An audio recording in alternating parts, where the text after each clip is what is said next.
hello आज नयाँ ride अर्को चितलाङ मर्खु नर्वे ढुङ्गा कता कता जाने हो फुल आइटिनरी त मलाई थाहा छैन तर अब निस्केको 9 बज्न लाग्यो 9 बजे सीतापाइलामा भेट्नु भन्नुभएको छ सबजना दाइहरू 15 मिनट बाँकी होला अब 15 मिनटमा पुग्छु होला म त सीतापाइला त आयो कता छन् केटाहरू यहाँ रहेछन् ल केटाहरू के छ ज्ञानदा खबर ठिक छ नि ठिक छ नि सही सही सीतापाइला माथिबाट बाटो हुँदै तल अब सिधै धार्केमा त्यसरी त्यो सब खबर मोबाइल छ नि यहाँ ट्याक्क धार्केबाट भाग्य आइसक्नु छ ल धार्केमा आएर सबजना वेट गरेर सबजना जम्मा आउनुहुन्छ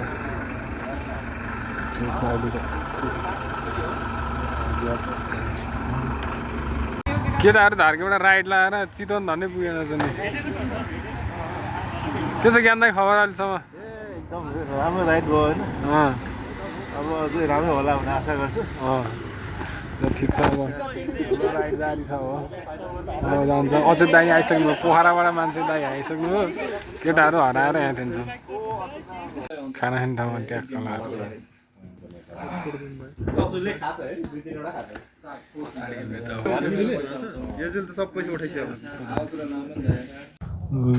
ल अब चाहिँ यहाँ भातसात खाएर निस्किन लाग्यो के छ दाइ खबर ठिक छ नि ल हिँडे केटाहरू ल लागौँ दाइ ल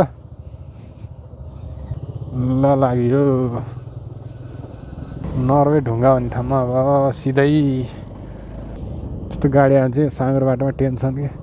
फुल बाटै गाडीले ढाकिदिन्छ कहाँ जाने ज्ञान दाइ पुरै सर्लक्क आउनु खाँदै ज्ञान दाइ धुलो उडाउँदै आम्मा धुलो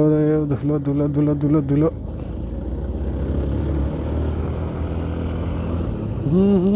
दियोस् दाइ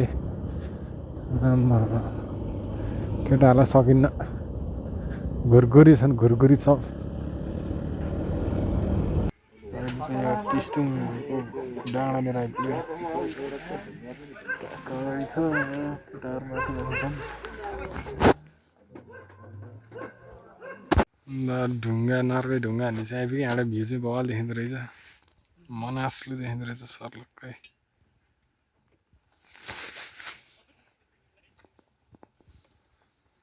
त्यसपछि गणेश हिमालहरू होला यता अर्को हिमाल नि छ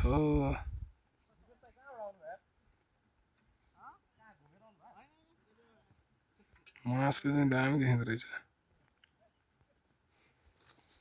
ढुङ्गा चाहिँ यहाँ है केटाहरू गएर चढ्न थालिसक्यो अनि म चाहिँ कहाँ पुग्यो ग्लोभ्स बोकेर हिँड्दा चाहिँ यही हो ढुङ्गा चाहिँ रहेछ टक्क लाएर ल आधी बेसाएको यतिको देखिँदो रहेछ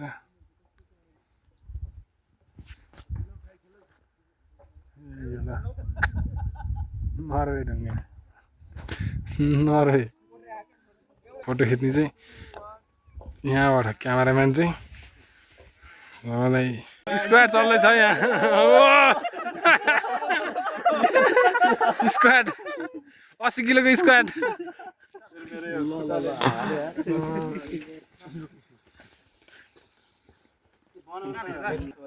यहाँ चितवन राइनेजकोमा आइसक्यो गरिम के छ निवेश दाइ खबर ठिक छ राम्रो छ नि ठाउँ के छ मेरो दाइको धारणा यसमा अब यो ठाउँमा एकदम राम्रो ठाउँ हो यो त मनोरम दृश्यको साथ यो ढुङ्गा माथि बसेर फोटो सुटहरू हाम्रो साथीहरूको हैन एकदम राम्रो छ के छ श्रेयांशको के छ रितेश एकदम के छ विशाल ठिक छ अब चितवन राइन चाहिँ हार्छ जस्तो लाग्छ हारिसक्यो नि बाहिरिसक्यो हिजो लुम्बिनीले जितेर के छ कैलाश खबर लडे पनि ठिक छ नि ल ठिक छ क्यामेराम्यान हाम्रो क्यामेराम्यान नम्बर 1 डङ्गल ओहो केटाहरू त सरर लाइन लाखान त के छ व्यवस्था खबर एकदम ठिक छ ठिक छ नि अहिलेसम्म हाम्रो यहाँ आउने बाटोनिर हल्का अफरोड थियो कस्तो अफरोड थियो ल भनौँ त एकदमै कडा अफरोड है यस्तो चुच्चो चुच्चो ढुङ्गा होइन मेरो स्कुटरको चाहिँ ह्यान्डल मात्र रहला जस्तो भयो कि सब बाटोमा झर्ला जस्तो अरू बाटोमा झर्ला जस्तो भयो अब जाँदाखेरि पनि लास्ट कसरी जाने भइरहेछ मलाई होइन त्यसो गइन्छ अहिले चाहिँ हामी नरे ढुङ्गाबाट यता चितलाङ जाँदैछौँ सरर जाने अब बाटोमा तोरीबारी नै तोरीबारी रहेछ तोरी फुलेर पुरै पहेँलो भएर दामी देखिया दामी सिजन रहेछ यो अगाडिको बारी ठ्याक्कै हाम्रो पाहाड जस्तै छ ठ्याक्कै सेम टु सेम हाइटहरू नि उस्तै त्यही भएर ठाउँमा चाहिँ अलिअलि अफरोड छ यस्तै त्यो ढुङ्गा जाने ठाउँ चाहिँ अलिकति थोरै अफरोड थियो नत्र ठाउँमा चाहिँ त्यस्तो अफरोड छैन अहिलेसम्म यहाँ किन रोकियो केटाहरू फेरि कता जाने हो कता बाटो हो थाहा भएन कता जाने हो ल जाउँ सबैजना जाउँ अब चाहिँ बल्ल बाहिरकै बाटोमा आइयो जस्तो अहिलेको भित्रको बाटोबाट अलिअलि हाइसहरू चल्न थाल्यो भनेपछि बाइकहरू नि चल्न थाले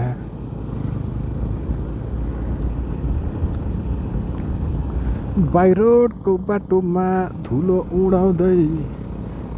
ट्याक्सी गुडाउँदै मोटर गुडाउँदै बाहिरको बाटोमा धुलो उडाउँदै टिस्टुङ हो 2000 मिटर हाइटमा छौँ हामी हो टिस्टुङ आइपुगेछौँ नि त हामी पालो 9 किलोमिटर ल हाम्रो यहाँ चितलाङ जानलाई तल झऱ्यो बाटो नचिनेर यहाँ यता भयो जानु एक ठाउँबाट बाटो भुलिएछ यता आइयो चितलाङ जानलाई फेरि अर्को ठाउँबाट जानु रहेछ अब त्यताबाट जाने अब हामी काठमाडौँ हजुर होइन यताबाट यो टिस्टुङ हुँदै आएको के हजुर हस् धन्यवाद बाटो चाहिँ राम्रो छ यहाँ भित्रपट्टि पुरै तरकारीबारीको टनेल रहेछ टमाटर फलाएर रहेछ पुरै टमाटरको भाउ बढेर यस्तो भयो छापे होला दह्रो भयो टमाटर पनि 160 रुपियाँ किलो अरे मासु 300 रुपियाँ किलो मासुहरू खान ठिक टमाटरभन्दा टमाटर नहालिकन मासु खान ठिक सब तरकारी खेती हुने रहेछ केटाहरू यत्रो नलाइन नसाइन गुटुटो जता हुन्छ त्यतैतिर कुद्न थालिसके बाटो चाहिँ यहाँनिर खतम रहेछ कहाँसम्म हो यो कच्ची बाटो यार यहाँ पुल चल्दैछ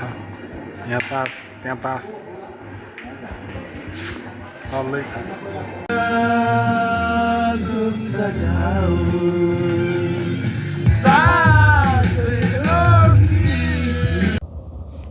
निस्किनुलाई सबजना बाइक तताइरह ल ल ल विकास दाइले बटार्नु आयो ल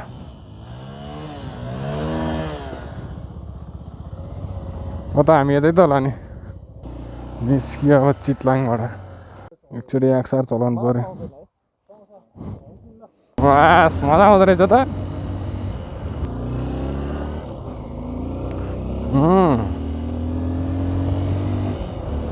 यो मोडिफाई गरेर ह्यान्डल पनि पुरै उता बनाएर रहेछ ल सब गाइजहरू हिँडे हामी पनि हिँडौँ अब ल लाग्यो चितलाङबाट चितलाङ अर्ग्यानिक फार्म रिजोर्ट के भन्ने यहाँ बस्यो हिँड्यो ल अब चाहिँ मार्खु कहाँ जाने भने भेडा फार्म हो कि कता हो मार्खु कता हो जता हो त्यतै जाऊँ कि नहुनु पर्ने क्या यो बन्दै गरे बाटो यता चाहिँ बन्दै रहेछ पुरै धुलो छ यार झन् पछाडि भएपछि त सबको धुलो खाँदै हिँड्नु पर्ने हो यताबाट हेर्दा फारम देखिँदो रहेछ त चौरै रहेछ जता पनि के यति हो यो त सुरु त्यही खतम हो गया जस्तो छ त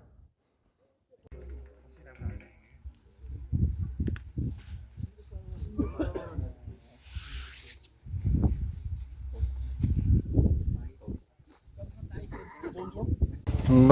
भेडा फाए भाँडा नि अब हिँड्यो हामी सर र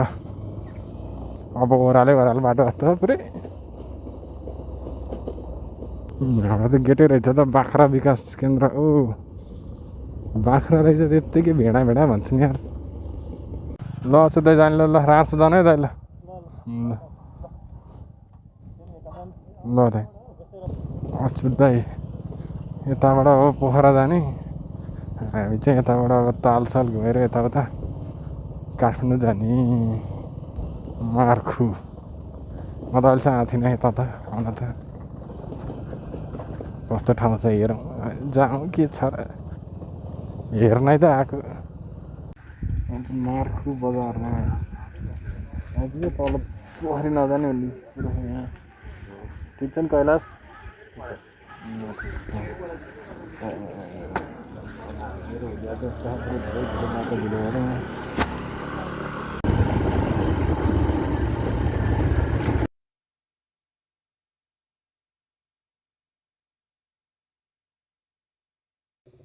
ल